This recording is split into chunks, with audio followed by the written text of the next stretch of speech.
Hello you guys, welcome back to my channel and happy 2025. I guess the first update is that I am now 31 weeks pregnant, looking pretty huge if I do say so myself. Feeling very tired, getting a lot of pelvic pain. I have been to some physio about pelvic pain. Hasn't really made much difference, to be honest. I think it's probably just gonna fix when I have a baby. 31 weeks now, trying to kind of get my head around the fact that this baby might cook for longer than Evie, because Evie came at 37 weeks. And yeah, kind of trying to get my head around the fact that I'm not aiming for 37 weeks, because my head keeps kind of going, oh yeah, there's only like 6 weeks to go. But it's not, because most babies don't come at 37 weeks, and the likelihood of this baby coming at 37 weeks is slim. But because I had a baby at 37 weeks last time, I've never been more pregnant than that, and that will be an experience. So trying to kind of keep my head in the fact that this baby might be 38, 39, 40 weeks. So yeah, 31 weeks and feeling all right, just tired, very, very tired. I'm struggling at night, getting comfortable, but you know, all very, very normal. And little man is a wriggly little bean in there. He does not stop moving, which is lovely. What else to update you on? We have had the loft work start. I am going to start doing proper updates, but I think so far with what's happened in the loft, they did start before Christmas, but they kind of only did like 2-3 days of actual work before Christmas. And then they've been back since the 2nd. It's now the 14th, so they've been back for, well, it's not 12 days because there's been a couple of weekends, but they've had a good working week and a couple of days back since New Year. And they have had their work cut out for them. I am gonna, as I said, I'm gonna do proper like loft updates, because I know it's not something that everyone is interested in, but for the moment I can't get up there because the loft ladder has been taken out.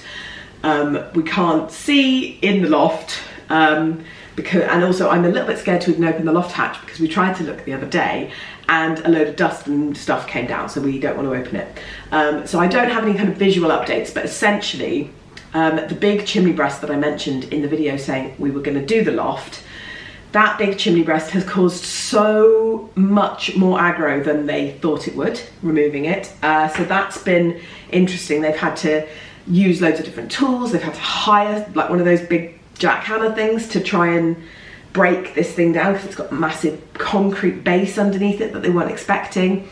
I think, and I'm crossing my fingers here, because they seem to think that everything is now gone or coming out or is done enough, and they're waiting for the delivery of some steel joists, I think.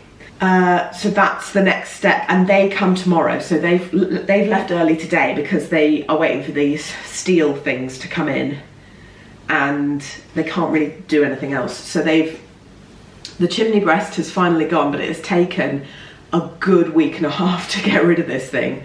The skip outside the front, that was delivered on like, it must have been on the morning of the 2nd of January. It's full, like overflowing full. It's amazing the amount of stuff that has come out of that loft. I knew that the chimney breast was going to be a big job, but considering they still haven't made the big hole in the roof that they need to make to put the dormer on, it's pretty impressive how much stuff there is in that skip. And apparently there's more rubble on the scaffolding at the top, because there's no room in the skip, so the skip will be emptied. Apparently at some point the skip company will come and swap it over with an empty one. Other than that, it's all kind of moving on. We also have had a quote, or we're waiting for a quote, but we've had the plumber who's going to install the bathroom in the loft has come out to have a look at the current heating system, because the heating and hot water in this house, the heating's fine, the hot water leaves a lot to be desired, and obviously that's not something you know about a house until you live in it. But when if I'm in the shower and Matt turns on the dishwasher or turns on the tap or flushes the toilet or anything that has any demand on the water, the shower goes ice cold until that demand is finished. So if Matt turns the tap on, the shower is freezing cold. Even if it's cold tap he turns on. Very annoying. And obviously there is no longevity for that in terms of having 2 children and us needing to shower, there's no longevity, and it's really quite unpleasant, particularly pregnant. Very unpleasant to be having a shower and it suddenly go freezing cold and everything's very sensitive and it's all just, no.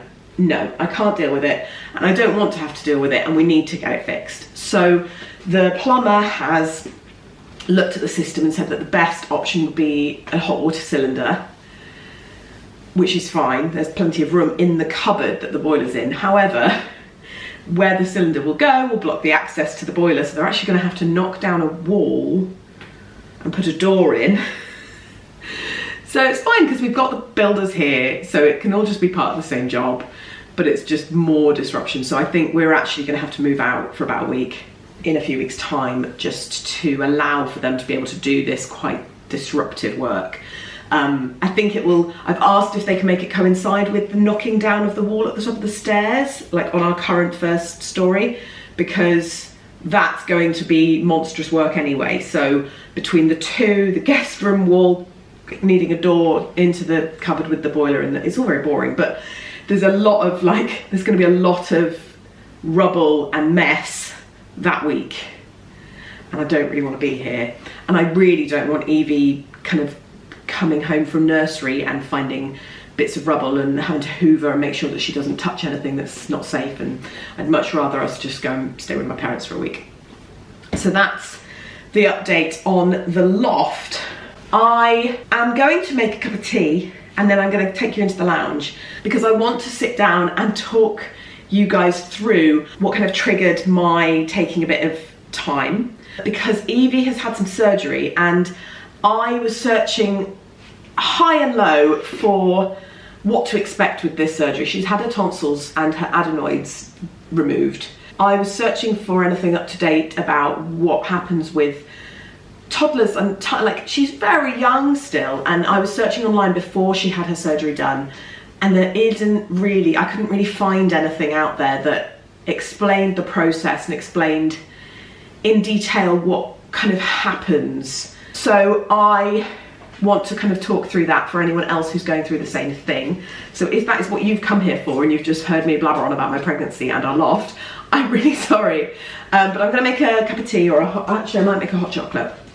And I'm going to sit down and talk you guys through that, because for anyone who is interested in that, or for anyone who is in a similar position where their child is about to have this surgery, actually that kind of information I was desperate to find and couldn't find that information out there. So I want to share that with you all.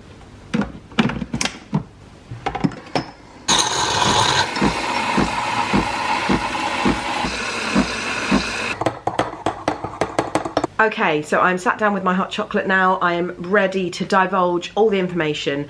And this information is obviously only going to be interesting to a certain number of people.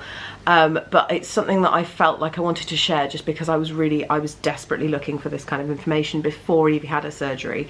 And it just wasn't out there. Or at least I couldn't find it. So yeah, Evie has had her tonsils out and her adenoids. I don't think they remove them, they just kind of shrink them with like a laser thing. And the reason behind that is that she, had had recurrent tonsillitis, and I mean massively recurrent. She'd had it like 7 times in a year, and it makes her really poorly when she gets it. She ends up, we quite regularly end up in the children's hospital because she gets so poorly with it. So yeah, it was definitely necessary. So one of the times that she had it in 2024, early 2024, we ended up in the children's hospital, and the A&E consultant that we saw asked us about her sleep, which I know I've mentioned on this channel, is really quite bad and always has been quite bad. Has actually been getting a bit better recently, but we won't jinx that. But it's always been very bad, and it's always been very broken. And so they were saying, look, she's had it 6 times, 7 times in a year. It's not quite hitting the threshold in terms of how often she needs to be getting it to get her tonsils out on the NHS. However, because her sleep is so broken, and because I was saying she snores, and I have noticed in the past when she's been kind of asleep on my chest or something, she does occasionally, and not really regularly, but occasionally hold her breath or kind of pause in her breathing.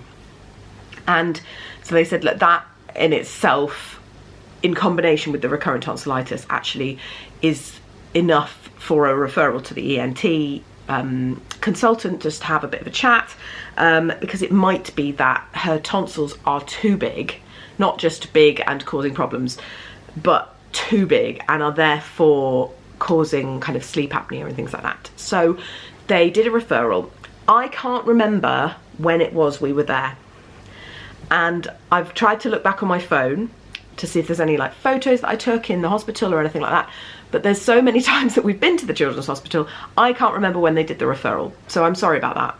I'm pretty sure it was in the first few months of last year, so say between January and March. It might have been slightly later, but not significantly. Only reason I'm telling you that is because we had the referral sent from the A&E doctor. That referral for an appointment, we had the appointment in August, so it took a good like 4, maybe 5 months to come through with an appointment. So Evie and I went along to that appointment in August last year, so 2024. And at the time, I had just found out I was pregnant. I was about 6 weeks pregnant, and they told me, you know, we had a conversation, he had a look at her tonsils, he said, yeah, these tonsils are causing quite a significant problem in terms of her breathing overnight, and also, you know, the recurrent tonsillitis, but, you know, in combination, those two issues mean that she would meet the criteria to have them removed, and we agreed that that was going to be the best option for us to have them removed. And so she went on the waiting list, and at the time they told me the waiting list is about 7.5, 8 months. And I was 1.5 months pregnant-ish, which obviously is not ideal. And I mostly, like, not from a selfish perspective at all, but from making sure that I can support Evie properly through what is quite significant surgery.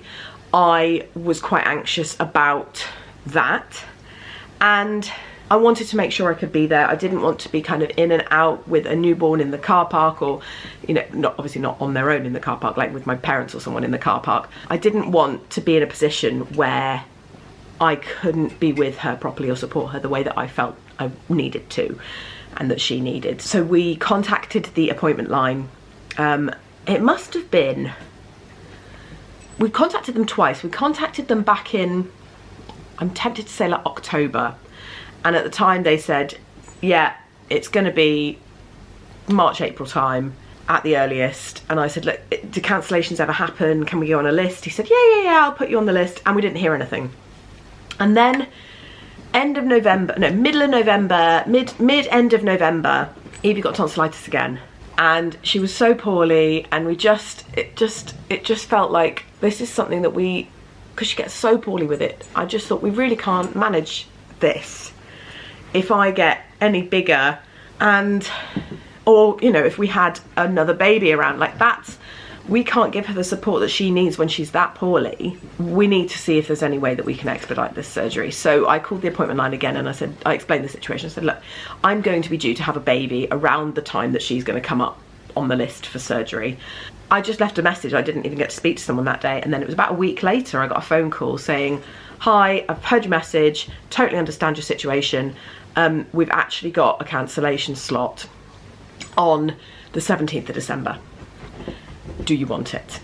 And I was not expecting the call at all, so kind of on the phone saying, I'll just check with my husband, ran upstairs, well, not ran because I can't run, but waddled upstairs and said to Matt, look, you know, the hospital are on the phone, wasn't expecting the call, they're asking about the 17th, can we make it work? And we decided that yes, we could, because it made much more sense. It's much better for Evie to have it done while she can have both her parents there to support her properly without there being a newborn to navigate and things like that. So we just said, yeah, do you know what, let's do it.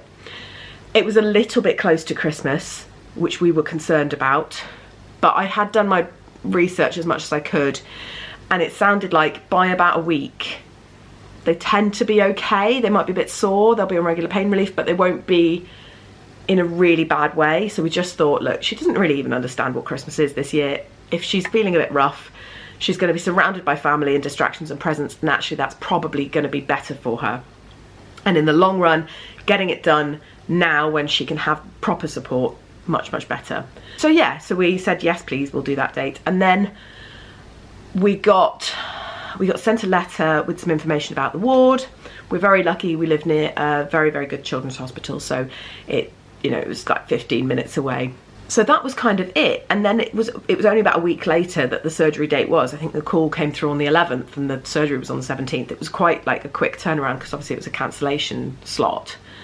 And so then on the day we went into the hospital, we had to go in, I think it was 7 or 7:30 in the morning. So we woke her up at 7 a.m, put her in the car and drove her straight down there. She couldn't have breakfast or eat anything, so that was quite easy to navigate in terms of it was so early. We didn't ever get to the point where she was saying she was hungry or she wanted her breakfast, so that was okay. And then we got there, everyone was very, very, very, very kind. We'd had a pre-op call a couple of days beforehand just to find out if she had any allergies or anything like that, or if we had any questions or concerns.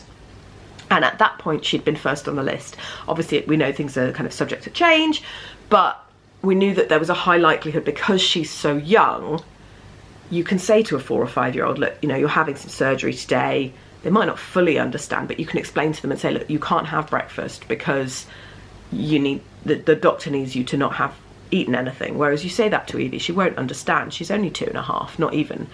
And so she just wouldn't get it. So because she was so young, we knew that there was a high chance she would be first on the list. And so we got there, they checked us in and showed us our little bay.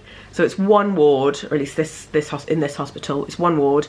We went in and they sat us down in a, she had a hospital bed and 2 chairs for parents.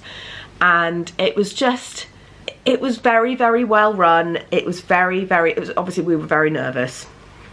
And she didn't really like the fact that she'd got out of bed in her pyjamas and come somewhere in her pyjamas, and it was all very early and there's lots of people kind of coming up close and saying, hi Evie, how you doing? And she's a bit shy, so she didn't really like that. But all in all, I mean, even things down to like, she was wearing some bluey pyjamas and there's a play specialist there who spotted the bluey pyjamas and brought her some bluey toys to play with while everyone was kind of like toing and froing and doing all the admin. So that was really lovely. So we spent about an hour with people coming to talk to us and we just had to sit there. She had some observations done, which were all fine. And then they talked to us about the anaesthetic. They talked to us about the surgery. Then about 8:30, maybe like 8:45, it was time to take her round. They decided not to do her cannula before she was asleep, because I can tell you right now there's no way she would have tolerated that. So I'd spoken to them about that and they were fine with that, so they were going to put her under first and then do her cannula while she was sleeping. I went round with her to the anaesthetic room. They let one parent go, and we figured, because of what I do for a job, I've seen people go under general anaesthetic before. It's never hugely pleasant, but I knew vaguely what to expect. So we decided that was going to be the least disruptive in terms of, for us, least traumatic. I went in with her and they were so great. I mean, it's going to be horrible to see your child go under a general anaesthetic, and it was really bad, and I did cry leaving her and walking out that room, leaving her in, she's floppy and in her pyjamas, and it feels like she's very, very vulnerable. But obviously with these people that are going to take such great care of her. And then they just said, look, go and have a cup of tea or something, go down to the coffee shop. She'll be about 45 minutes. So come back at like 9:30ish. And it felt very weird walking off the ward. But I get why they do it, because otherwise you're just going to pace and be nervous, and you didn't have to leave, but I get why they recommend it. So yeah, we went down to Costa in the hospital and got a cup of tea and a sausage sandwich and sat there and twiddled our thumbs, and then came back up for about 9:25.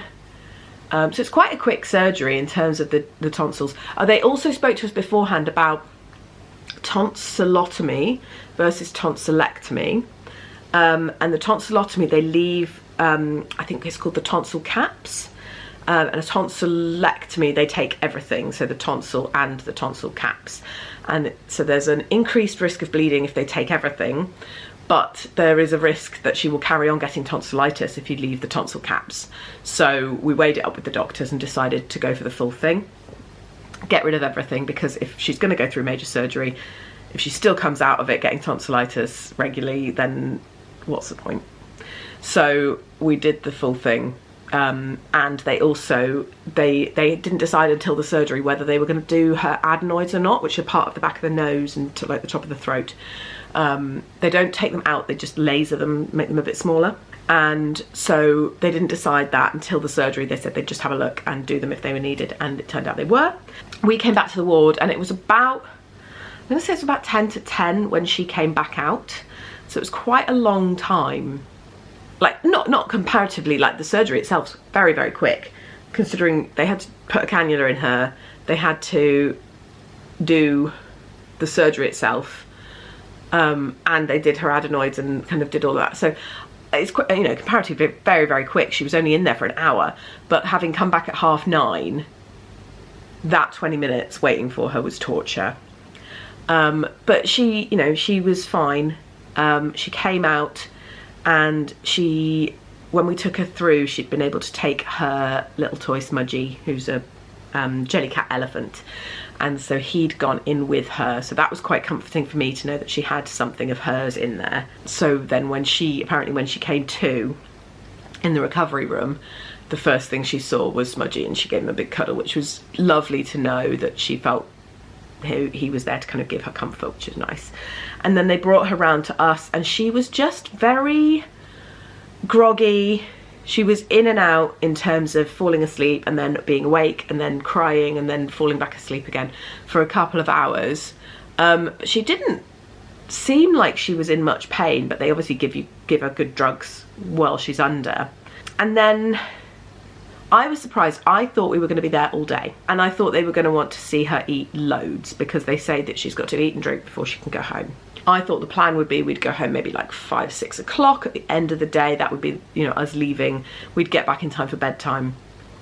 And actually, by about 1, 2 o'clock, they were getting ready to discharge us,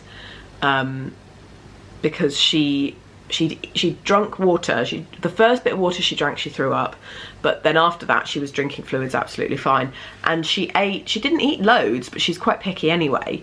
But the hospital offered her a load of different stuff, and they had pom bears, so I offered her some pom bears and she ate them. So that was great, because she ate, albeit not the healthiest thing in the world, but she ate a packet of crisps, and they were happy that she'd eaten enough to know that she was going to be able to eat and drink. We then had to wait for some medication. That was the longest kind of wait part, and that was because she needed some specific medication, because they were sending her home on some antibiotics, because when they obviously put a breathing tube down, and when they pulled that out it was covered in gunk, so they thought she might have been on the start of like a chest infection or a nasty cough or something, so they thought give her some antibiotics just in case. So we had to wait around a bit for that, but I think we got back here about 5. So it wasn't that bad, but we were awaiting discharge at about 2, which I was surprised by. And then it was just, they did, like, obviously in the interim between coming out of surgery and going home, they were doing regular observations on her, checking her breathing, checking her heart rate, checking her temperature. And she was fine, she was well. She was just a bit clingy, but I can understand that. Even if you're not in pain, if you're in a strange place and people keep prodding and poking you and you're not entirely sure what's going on, you're going to be a bit clingy to people around you that you actually know and that feel a bit like a safe place. So we watched Julia Donaldson's Stickman on BBC iPlayer on a loop for about 3.5 hours, but it makes her happy. She loves it, and it was a comfort thing for her. We just had lots of cuddles, and then she was ready to go, and we got home. And that was kind of it in terms of the day of. She woke up a couple of times overnight that night, but that's reasonably normal for her. And then it was just keeping on top of her medication. They said to give regular pain medication for 2 weeks, plus she was on antibiotics. Her recovery was remarkably, and I'm touching wood because we are still, we are nearly a month post-op now, so I'm hoping no complications are going to come up. But it's been pretty smooth sailing, actually. And all the information that you read online and everything that the hospital give you say that about day 3, 4, 5-ish afterwards, they go off a cliff in terms of their pain management, small children, because the scabs on the tonsils fall off and it becomes much more painful for them, to the point where they'd sent us home with morphine tablets for her. And even just opening the prescription bag from the pharmacy and seeing this box of these dissolvable morphine tablets for her made me very nervous, because I really didn't know what to expect with her being in that amount of pain. And I was concerned that she was going to really struggle. So we had day 1, day 2, day 3, day 4, day 5, and every day we were waiting for her to wake up in loads of pain. And she yeah, if she got to like 4 hours post any pain relief, she was starting to get a bit grisly. But at no point did she tell us her ears hurt, which is one of the things that it says in all the leaflets. They will say their ears hurt, which means it's all, because it's ear, nose and throat, it's all connected. She didn't tell us her ears hurt, she didn't tell us her throat, she didn't tell us she was in pain at all, ever, which surprised me.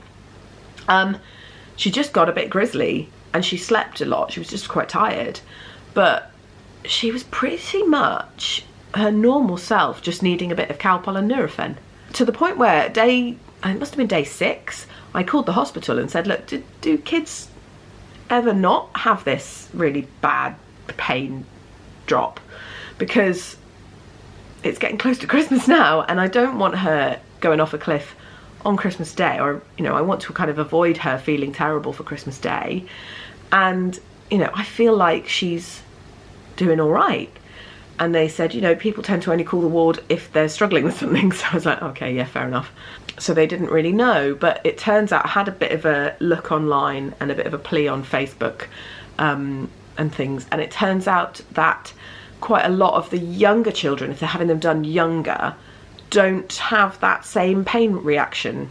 So whether they're just more tolerant to pain, whether their tonsils are smaller and everything's a bit smaller, and so they don't get that same pain and stretching and things as the inflammation goes down. I don't know. But it was quite a common reaction from parents of very young toddlers who've had this surgery, that they didn't have that dropping off a cliff in terms of pain on the day 3, 4, 5. So that was great. We never got that. She never used any of the morphine that they sent us home with. And that's not because I was being mean. If she'd needed it, I would have given it to her, but she didn't need it. So that was really good. Remarkably, kind of post-op, she doesn't snore anymore. And she is really well. You know, all the kind of, she's back at nursery now, so she's got a cold, shock horror. But she's back to her normal self, and she was really quickly. And I think we were kind of just waiting for that drop to happen, and it never did. So she was on great form for Christmas and has been since, and it's lovely. I don't think there's been a significant difference in terms of her and her well-being since the surgery, although obviously she hasn't got tonsillitis, which is always nice. The only thing I've noticed is she might be a little bit more tired, but I think it's actually because she's sleeping deeper, because her sleep has, I think, improved a little bit since she's had her surgery. I guess I just wanted to kind of share our experience of that process, because I think putting your toddler through major surgery is a moral conundrum at the best of times, but then to be a few days before the operation and Googling and trying to find out what to expect and how quick the recovery is and all this, and actually not finding a lot of resource out there, I knew at the time I wanted to share whatever experience we had of the process. I found the day in the hospital nowhere near as traumatic as I was expecting it to be. It was hard, and you know, we both had a little bit of a cry when she went in for her anaesthetic, because it's hard seeing your child that vulnerable and kind of letting them go off with a stranger to have major surgery. It's really hard, but she coped remarkably well with it, and we know that it's going to be the best thing for her in terms of her health moving forwards. We really didn't want to get to the point where she was at school and missing parts of her education because of this recurrent tonsillitis, and we really didn't want her sleep affecting her anymore, because obviously it affects us and we're knackered, but that's fine, we can cope with that. but it starts affect, you know, if she's having broken sleep because her tonsils are too big and they're literally obstructing her throat, and she's waking up repeatedly because of that, which may well have been what's happened for the last 2 years, that then is going to affect everything in terms of her. Thankfully it hasn't affected her development and things, but it very easily could have done. And in terms of her learning new skills and things like that, it's hard. And so I think it was definitely the right decision for her. And I'm glad that it happened before baby number 2 arrives. It was definitely a really hard day, but it's always going to be. But it was, yeah, I'm glad that it happened, and I'm glad that they were able to fit us in to do it a bit sooner, because that was, again, doing right by her in terms of making sure that she had the support that she needs. All in all, actually a very positive experience, and I just wanted to put something out there to kind of reassure any other parents out there whose children are on the waiting list, or whose children are having this surgery. You've got a date, and suddenly, as soon as you've got that date, you're going, shit, how can I prepare for this? How can I make sure that they are, you know, that this goes as well as it can, that they are okay? And there's only a certain amount of preparation that you can do, but part of that for me was looking stuff up online to see what experiences other people had in terms of recovery, in terms of what day of recovery is going to be the worst, in terms of taking time off. Luckily I was able to be off with her, and Matt took a few days parental leave and then started his leave for Christmas, so actually it being around Christmas worked out really well for us. So yeah, I wanted to share our experience, and if you are in that position where your child is going to have this surgery and you want to speak to someone who has been through it, has come out the other side, and has had, I mean, I'm not going to say a positive experience, because obviously I wouldn't recommend you put your child through general anaesthetic and major surgery. It's horrible. But it was overall a very positive experience of a very difficult thing. So if you want to speak to someone, please send me a message. I'm more than happy to chat, because it's hard. It's really hard, and I think that there's a huge part of parenting that people don't talk about, is the advocacy for your child in any circumstance. But definitely for me, in terms of medical things, I feel a huge amount of pressure to advocate for what is best for her, because she can't advocate for herself. She's 2, and in this instance, putting her through surgery was me advocating for what's in her best interests and what's going to make her more healthy. But on the day and in the days running up to the surgery, I felt very, very, very anxious. Were we making the right decision?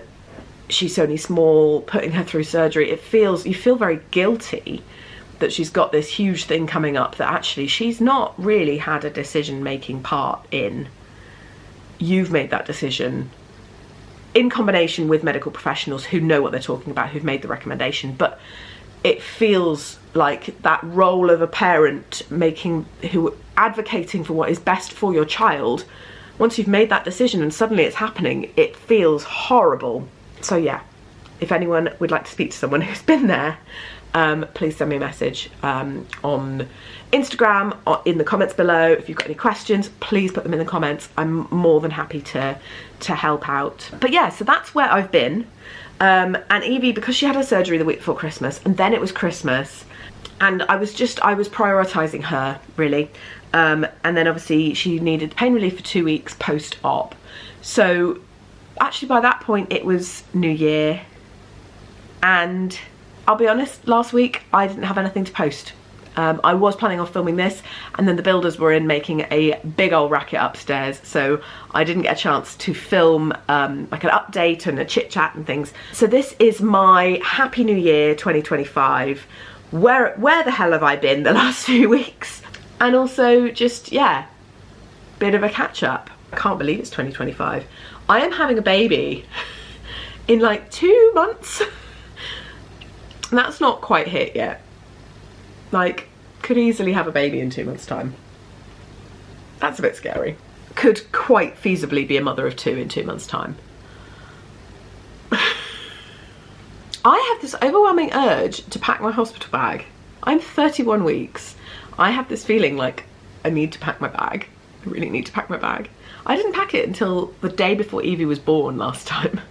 Maybe that's why I want to pack it early, so that I don't have that again.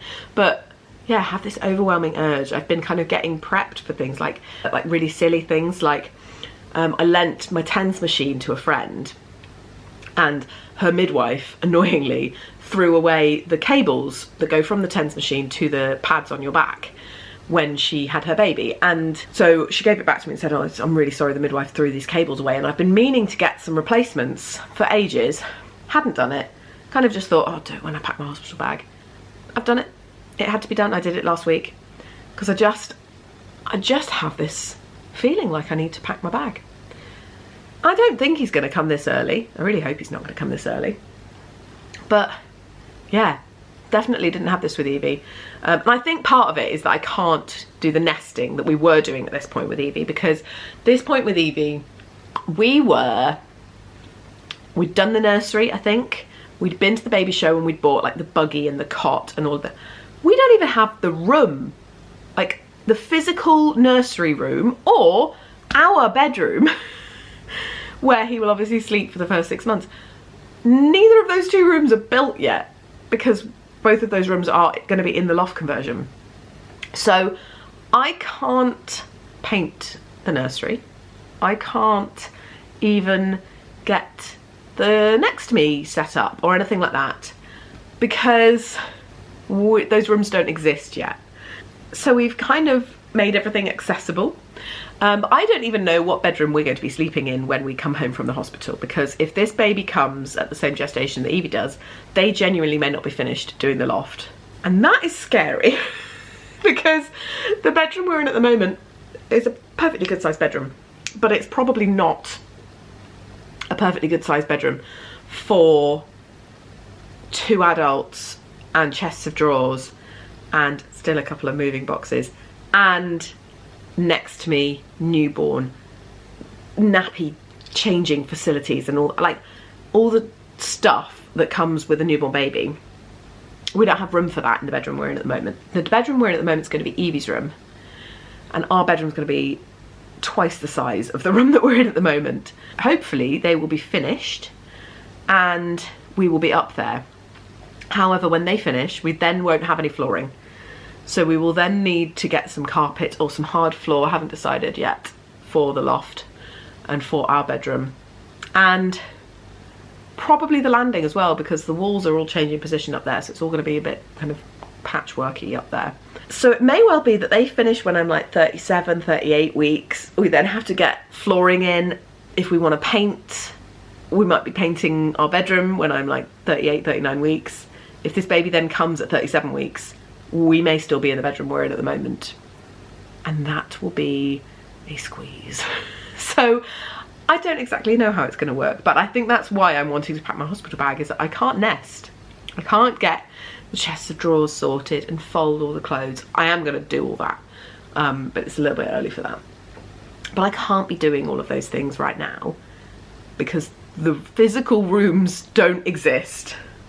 I think Evie understands a little bit more about the fact that there's a baby brother on the way, which is really lovely.